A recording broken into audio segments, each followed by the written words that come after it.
Hello, welcome back to CVTV Broadcasting. My name is Alice Nam. And I'm Shanae Clark. Let's go to Alice with our first news story. Thanks, Shanae. In national news, this year's controversial election has caused many locals vote for the election than ever before. Many students from Crescenta Valley, Daly, and Glendale High Schools volunteered to work as poll workers. The 7 of the 12 propositions were approved. Prop 8 was approved, voting against same-sex marriage. By the end of the day, Barack Obama won the election, thus becoming the 44th president, and not to mention the first African-American to run our free country. As a result, the Democrats ended up getting more seats in the Senate and in the House of Representatives.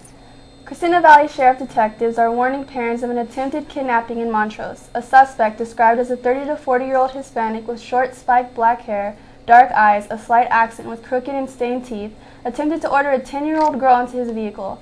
Anyone with information regarding the incident or the suspect is asked to contact Detective Todd Sams at 818-248-3464. The suspect was described to drive a white compact car with a black passenger's door. Please remember the driver's license and immediately notify the sheriff. The Crescenta Valley community will have its own flag. The design is the artistry of La Crescenta resident Stephen Park, who, with his son, 10-year-old Monte Vista Elementary School 4th grader Justin, created an image that most voters at last Saturday's election considered best representative this unique community children's museum. Park's flag was approved with 206 from the 365 votes cast from the 6 flags. Park's design began with the brainstorming of concepts, he said. Park is an industrial designer by trade and has helped to design children's museums and theme parks, including the Baltimore Children's Museum.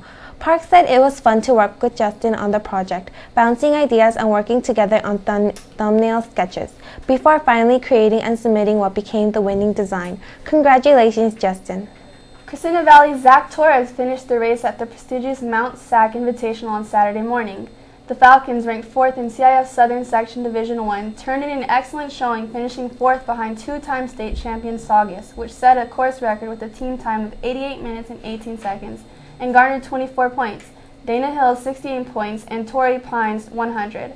The Falcons finished 2nd among Division I Southern Section squads, however, jumping over Trabuco Hills and Great Oak, who are both ranked ahead of Crescenta Valley, which totaled 165 points.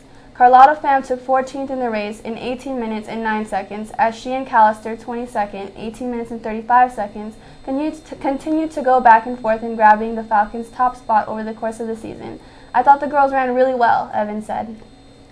The Great Southern California Shakeout is 1 week away and participants are getting ready. This mock earthquake is designed to get locals together to prepare for the big one.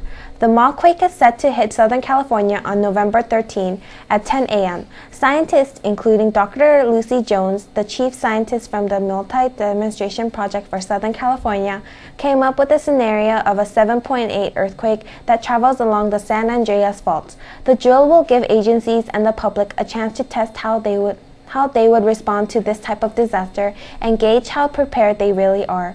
In the scenario, the earthquake kills 1,800 people, injures 50,000, and causes $200 billion in damage. For more information on the Great Shakeout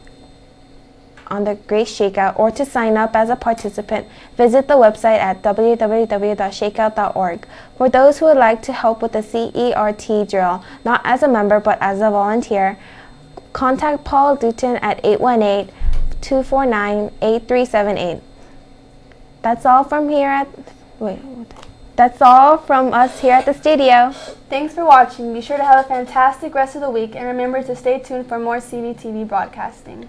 Thanks for the Valley Sons for their continuous support.